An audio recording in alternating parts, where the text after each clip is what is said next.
money, baby, money, baby, yeah. Money, baby, money, baby, money, baby, money, baby, money, baby, money. Hey, it's your girl, Miss Money, baby, and I'm coming to you all with a sushi mukbang. So today, you guys, we are having sushi. If you are new to my channel, welcome to my A1 and also welcome to new subscribers. I love you. I hope you hit the subscribe button and become a moneygan. Also hit that notification button so that you can get notified every time I upload a video. Also hit the like button, you guys, because I know you like sushi. If you don't, hit it anyway, just because you love Miss Money, baby. Also comment down below because you guys know that I like commenting back. That's how I interact with you guys. So we're going to go ahead and get into this sushi mukbang. So let's say our prayers.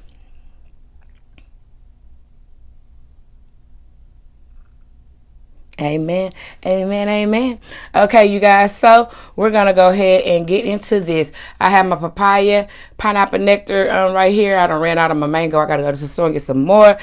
I am addicted to these, you guys. They're 50 cents at this little store by my house. I gotta go get some more. If it look like I'm dewy, I am, because it is hot in this makeup room, you guys. And I got like 1, 2, 3, 4, 5, 3, 6, 7, 8, 9. I got 9 lights on me, so I'm hot. So I have my soy sauce right here, you guys. I have my California rolls right here. I have my spicy Cajun rolls right here, and I have my shrimp avocado rolls right here. So we're gonna go ahead and dig in. Let's do a thumbnail first. So let me go and dig in because I'm hungry.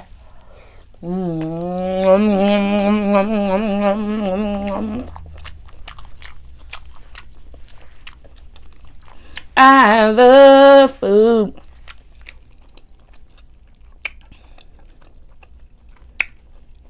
Okay, California roll, good.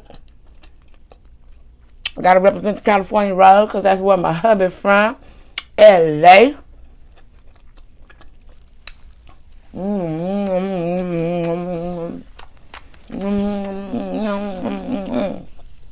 I love food. Y'all see my eyebrows? Ignore them, baby, because I am trying to grow them out.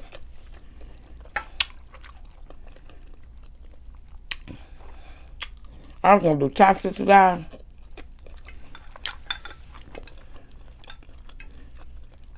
But, baby, anybody got time for that? I know how to use them, but, baby, I'm trying to eat. I don't play with no chopsticks. I love seafood and I love rice. Yummy. To my tummy. Yummy. To my tummy. So I put up the taco video, y'all, how I make the street tacos. I hope y'all enjoyed it.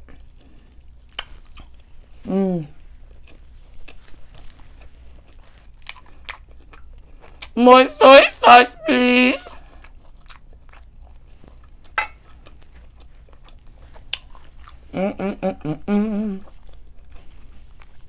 So you guys, that's about the title. It's called Sushi and Story Time.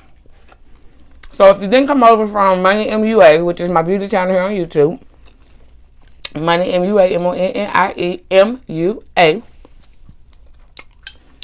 the link will be down in the description. Go ahead and click on it and become a mannequin over there on that channel.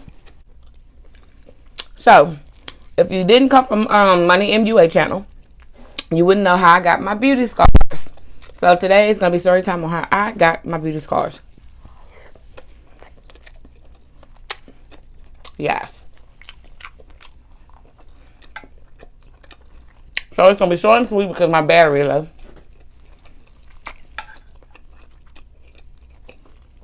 And because every time I tell a story, I get emotional. So, let's get started. I received my beauty scars, which is that scar here, As you can see, a scar on my arm where I have the skin draft. Also the scar on my chest where I have skin draft. And also the scar right here where I have skin draft. I have a little discoloration on my thighs because that's where they took all the skin from to do the skin draft. So, I was a victim of a hate crime. Who did the hate crime? I have no idea. All I know was a black man, older guy, looked like he was in his late 60s, early 70s, maybe mid 70s. He looked like a crackhead. And if you don't know what a crackhead is, it's just a person that's addicted to crack cocaine. Crazy rolls are good. It happened June 9, 2006. I was going to the club. I let Bay out in front of the club because I was driving. So his homeboy was standing in front of the club. So he got out in front of the club. I went to go park. I usually park in the back of the club. For some reason I parked across the street in front of the club. No cars was over there. So I think that's what I did. So, as I proceeded to get out of the car, you know how they drive the 18-wheelers? And you can detach the truck part from the trailer part? There was 2 trailers that was in the parking lot.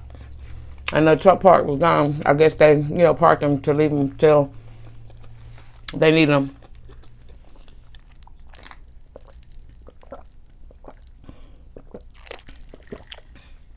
Oh, so good. So,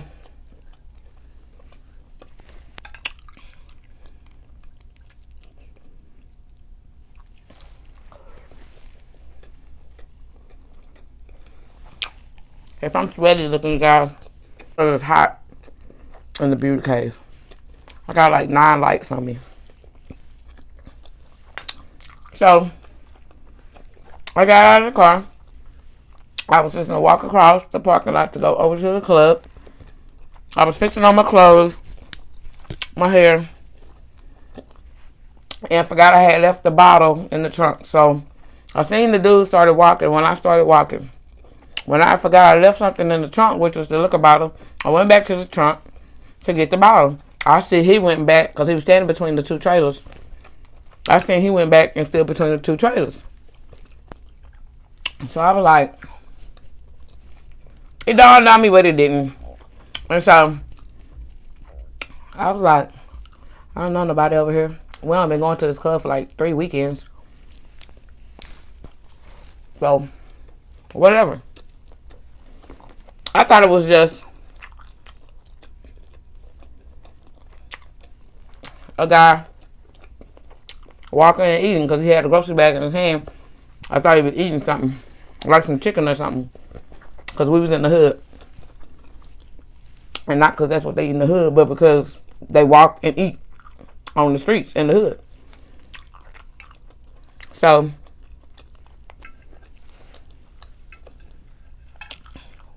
when I closed the trunk and proceeded to walk again, he proceeded to walk again. And so he was coming and I was going. And when we met up, we were like, he was walking by my side. I didn't want to make eye contact with him because hell, I ain't know him. So I was looking down doing this. And he had a sugar bowl inside the grocery bag. He took it and he tilted it on my cheek. Right here. He tilted it on my cheek. So with this hand, I did like that to knock it off of me because it started getting hot. And that's how it ran down my arm to right here. And like right here.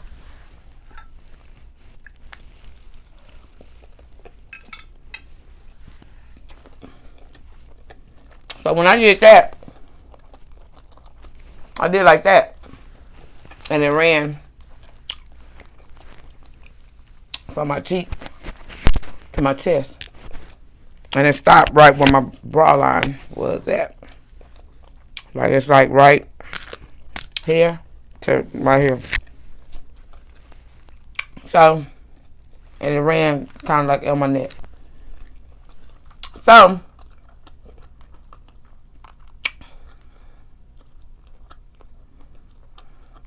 I'm not getting emotional. I'm trying to think.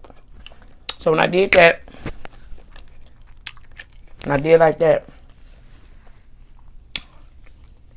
I turned and I looked at him. And I said,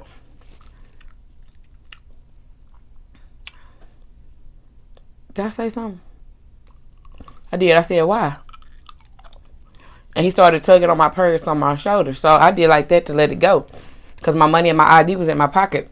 My keys to my car and my cell phone was in my purse and some makeup. And it was a little nothing purse. So I was like, I don't give a care.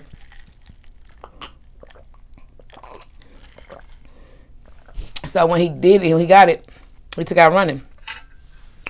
I couldn't breathe. The fumes from the acid was all over my nose. It was in my nose. I couldn't breathe.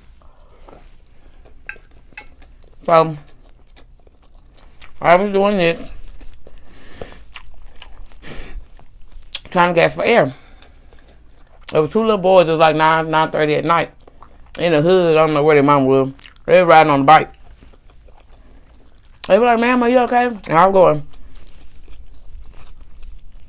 but I couldn't talk. I was trying to get my breath. So they ran across the street where the group of guys were, which was my husband now. And he went over there. I guess they went over there and told him. So I seen the crowd started running towards me. So baby was like, "What the hell is that?" And they looked on the ground, him and his homeboys, and they could see it was bubbling. He was like, "Man, what the hell? That's some acid." And so the little boys told him the man took out running. So they all took out running. Some of them took out running to go find the man. There was a lady on her front porch, and she was like, "If y'all looking for that guy, he ran down the street and he got into a white car."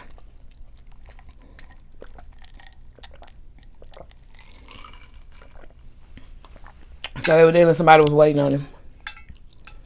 So I don't know if somebody paid somebody to do it. I don't know. Because girls in the hood, they hate me. Because they say I think I'm cute and I'm bougie. Bitch, I am. So they came back where I was. I had took off my shirt. It was a thin shirt like this, really thin. I remember the shirt to a T. It was a little thin shirt like this. It was black, pink, and white. I took that shirt off and I took my brassiere off. Because it was like sticking to my body. And so I was like, And I was doing this, touching on my face. I had acid on my hands. I had on a bunch of rings. The acid, it ate through the rings. It had split the rings and ate through the rings. Because when I was in the hospital, they gave me my rings all in a bag. They were all yellow. They had turned colors and they had been ate through back here. So, hospital, ambulance, come out to call the ambulance. Ambulance came. And police was trying to talk to me. And I was like, "Man, can I get to a hospital?" So they was going to take me to Baylor, Dallas. But they rerouted because they said that Parkland or Dallas had the best burn unit. So we rerouted and we went to Parkland. I got to Parkland and about 30 people bum rushed me. As soon as they took me through the doors, I seen about 30 people come down the hallway, doctors, nurses. They just started grabbing me, putting IVs in my hand, had IVs in my foot, taking off my clothes. They were just on me. I was scared. I was in a panic, a shock. they took me and put me in a room. And it was just a single room, like a big shower. The shower head was at the top. And it just come down on you like a fire hose. And they sat me in a chair. And the water came pouring down on me. And I had to do like this. They instructed me to do this so the acid could get all over my arms and all over my neck and stuff. So I just sat there and it felt so good. Because that acid was burning me. I had beyond 4th degree burns to my chest, my arm, and on my face. So after that, they took me to a room and they bandaged me up and whatnot. And look at that little shrimp.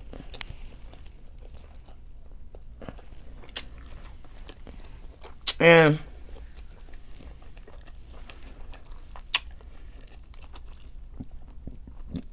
I stayed in ICU for 3 days. I remember them rolling me out from the room they had me in, bandaging me up the same night I went in. And all my family and friends and everybody had gathered and piled up in the hallway. So the nurse was like, oh, you got a crowd out there. You have a crowd.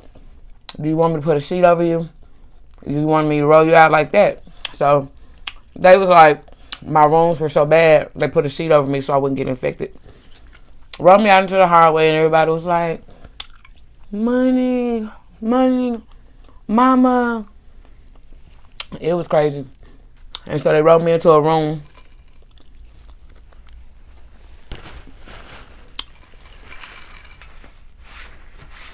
They rolled me into a room.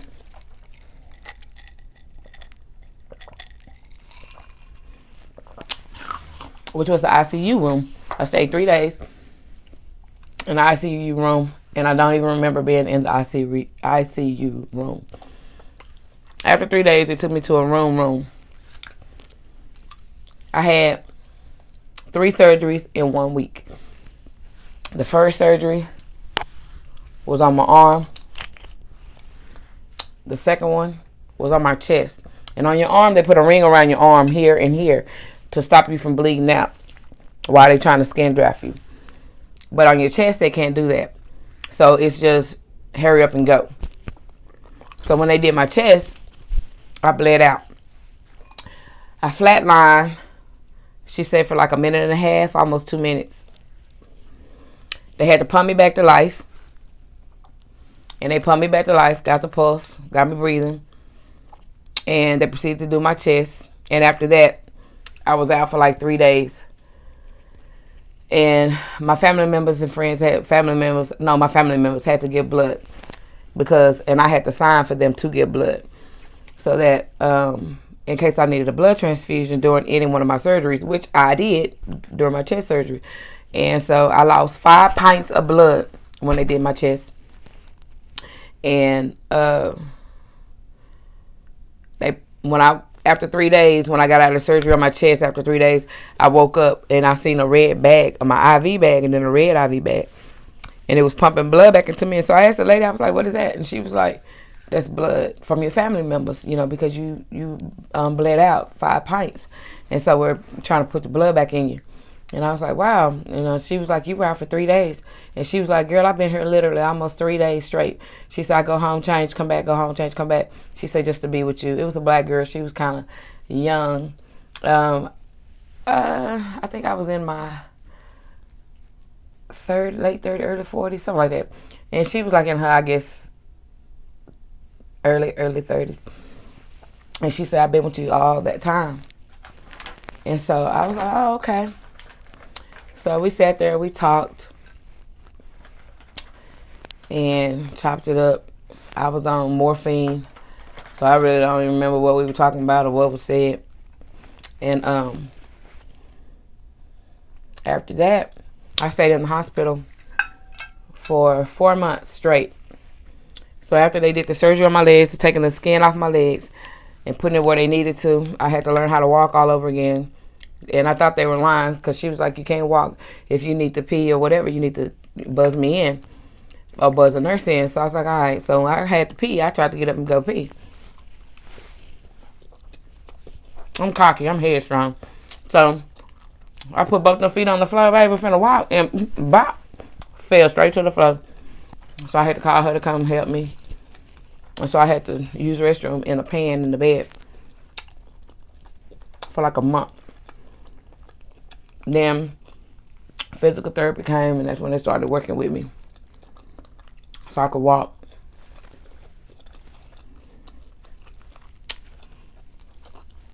I stayed in there literally 4 whole months. 4 months in bed.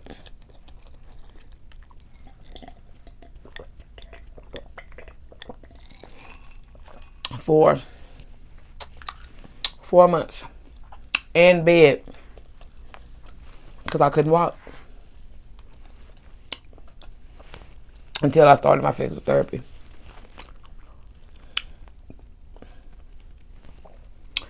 So after those 4 months, I was finna get ready to go home, and the doctor he came in, and he was like, he looked at my cheek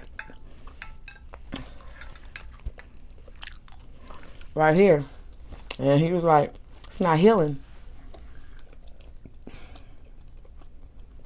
So it was like really deep. It was like deep. You could like, it was deep. And he was like, that's not healing.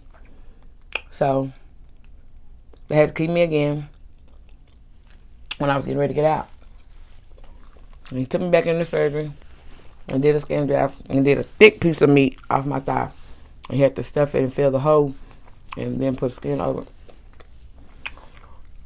And then I waited a week, and then that's when I went home. And then after I went home,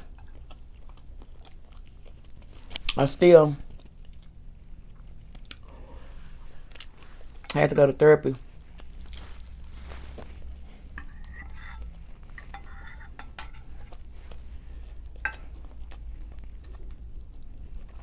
For like a year.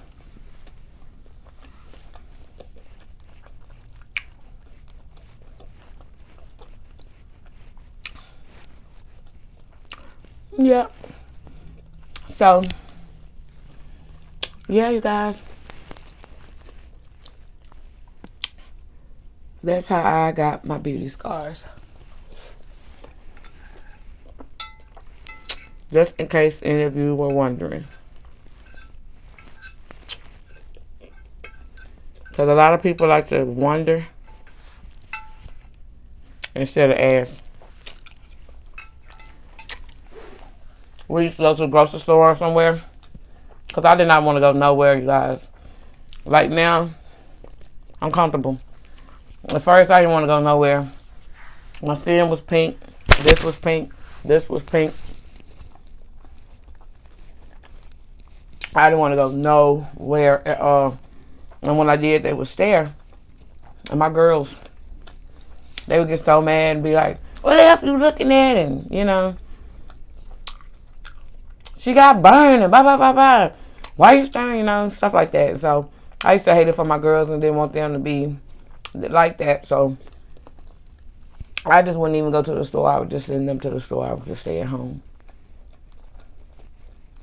I wouldn't go nowhere. I was depressed for a very long time.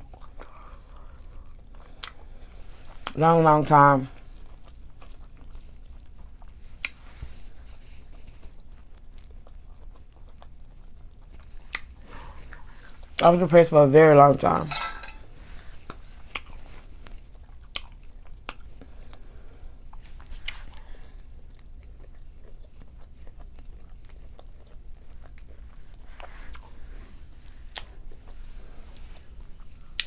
I used to have thoughts of suicide. I used to want to kill myself. I used to want to just take a bunch of my medicine, my pills and stuff, pain pills, and not wake up.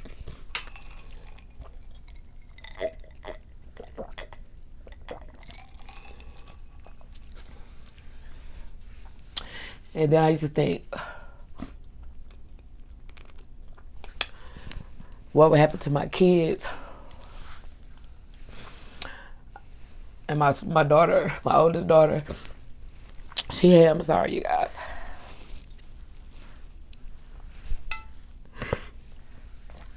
My oldest daughter had just had my first grandson, and she was pregnant with her second son. My oldest grandson was like 2, and she was pregnant with her second son. And she was just 16 when she had Javante. And then she was pregnant with Boogie 2 years later. So she had already graduated high school by the time she was pregnant with Boogie. But I was just like, where would my kids be? Where would they go?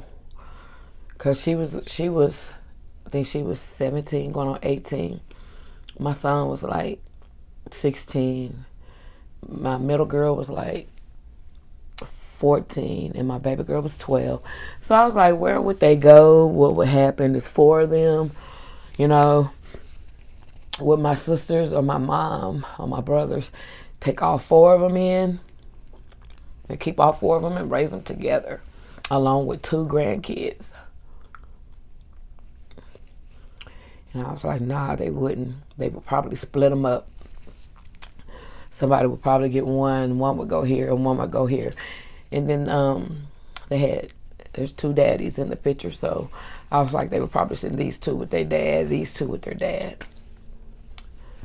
And I was like, I didn't want that. I didn't want them split up. I wanted them to grow up together and be raised together because they were so close. I raised them to be really, really, really, really close because me and my sisters and brothers weren't close. So I raised mine to be really, really, really, really close. And I didn't want them to be split up. So suicide was not an option. So after that, I just started thinking,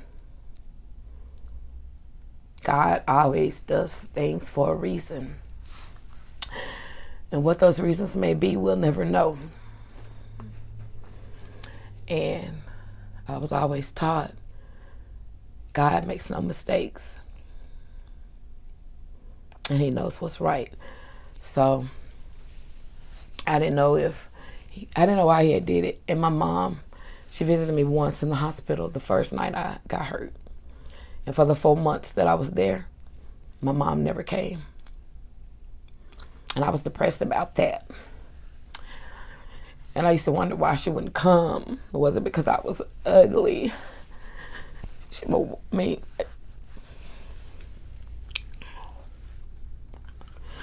Was it because I was ugly, or was it because, I don't know, I was just really, really hurt because none of my family came to visit me for the 4 months I was there. They just visited me that night that I had got rolled in.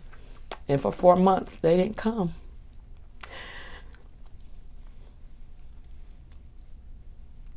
Only Babe was there through everything, the surgeries, everything. No family was there. My daughters and my son couldn't come because they didn't have a way, they didn't have a car. Because I had let my daughter and my son keep my car. And my daughter let her boyfriend drive it, her kid's father, and he wrecked it. So then they didn't have a car to come see me. And every time they said they asked someone to bring me, people had stuff to do. So they couldn't come. So I was always mainly there by myself or Bay when he got off of work. And it was so depressing. They covered up all the mirrors in the hospital, took all the mirrors away that I had in my purse. I had no mirrors in the room. They didn't want me to see myself. And so I was depressed for like the first month.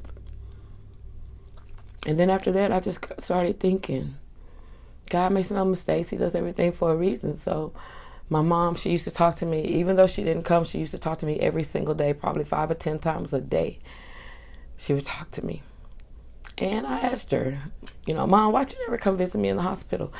And she said, because it would have killed her. She said she couldn't stand to see me. She couldn't stand to see me like that. She said when she saw me the first night, that was it for her. She said she couldn't see me like that. I was literally, you guys, I was messed up. I'm talking about, like icky, like ugh. I'm talking about damn near 5th-degree burns, you guys, because it was almost to my bone. So all this to the bone, all this to the bone, all this to the bone. And it was pink, and they used to have to put me in the tub and take a sponge, and they used to have to scrub really hard, really, really hard. And I remember screaming to the top of my lungs because it hurted so bad. But they said they had to, and it used to hurt so bad until they eventually did the skin drafts on me. So that was pretty much it. And my sisters and brothers said that they couldn't come because they hated to see me like that, and they didn't want to see me like that. And still to this day, I have a lot of animosity. Towards my family. I have a lot of animosity because I don't care. No matter what. If it had happened to one of my sisters or brothers or my mom, I would have been there every single day. Every day.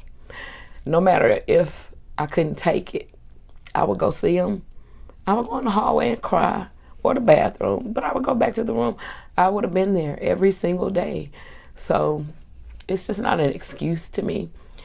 And I'm not close to them, and they always call me and be like, why you don't come around? Why you don't call? You know, and it's because I stayed in the hospital for 4 months, and none of my family came to visit me. I don't care if you say you couldn't see me like that. You should have made yourself see me like that. I was depressed. I was thinking suicide. I wanted to leave the world. And if it wasn't for my kids, I would have.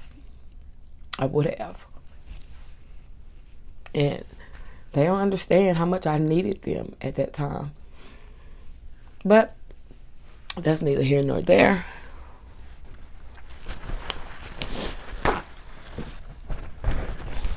Sorry, you guys.